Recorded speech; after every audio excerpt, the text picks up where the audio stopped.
Markets coming off of the highs of the morning. The Nasdaq's on pace for the worst day since about August 17th. The Dow and the S&P did set some new record highs this morning. And meantime, Bitcoin crossing 11,000 for the first time just a few hours after topping 10,000. For more on this, let's bring in Formula Capital Managing Director and Chess Master James Altucher and Spencer Bogart, Managing Director at Blockchain Capital. Guys, good to have you with us. Thanks so much for having me. Thanks for having me on. You know, so much of Bitcoin is poorly understood, right? We're all trying to make sense of the phenomenon that it's become. What's your overall take on the price action change, the future of its use in American business, global business? So that's two questions. Yep. I think day by day, who knows? Coinbase is the largest exchange for Bitcoin. They're adding 100,000 new customers a day. What do each one of those 100,000 people do? They buy a Bitcoin. So that's driving the demand up on a daily basis.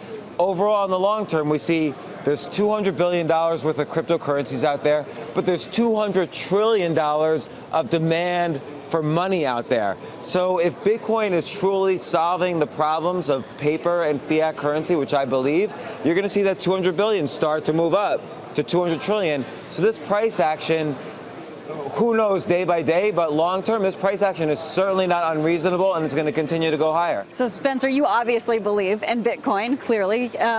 Do you think that we need derivative Bitcoin products to sort of help maybe the legitimacy or help others be able to play in Bitcoin, futures, ETPs, so exchange-traded products? What do you think about those ideas? Listen, yeah, we hear a lot about is Bitcoin in a bubble, but the reality is that institutional ownership is about 0% at this point. Right. And we need some of these familiar wrappers like futures, ETPs, et cetera, that help put it in a context that traditional investors can touch. Even on the retail side, less than 2% of people own any Bitcoin, and yet 14% say they prefer Bitcoin to stocks. That would be a 10x increase in adoption if those people actually go and put some money into Bitcoin. Yeah, and let's just add, you know, JP Morgan's Jamie Dimon was trashing Bitcoin a few weeks ago, and now they've just announced they're going to help their clients get into Bitcoin futures, which is a derivative product. So certainly they see there's opportunity here, and that's a huge retail investor base that's going to start playing around with Bitcoin with derivatives. What is the risk of real regulatory pressure or complete illegality? Let's not forget what large entity wants to occasionally make large transactions around the world in secret? The U.S. government. So believe it or not, the U.S. government is heavily looking into how they can personally or institutionally use Bitcoin to spend. So finally, we covered Dimon's comments pretty heavily when he called it a fraud. John McAfee, for whatever it's worth, says he now predicts $1 million by the end of 2020. Do you guys have targets or not? Yeah, I'll say $1 million by 2020 as well, easily.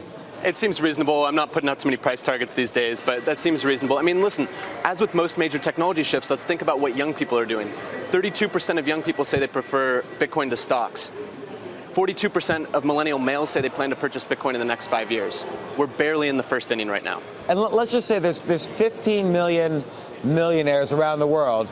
All their financial advisors are going to say, hey, buy a Bitcoin, you need some exposure. There's only going to be 21 million Bitcoins minted ever in history. That's going to also drive demand. James, Spencer, we're going to keep covering it Let's day in do and day it. out. Thank you guys. Appreciate it very much. Thank you.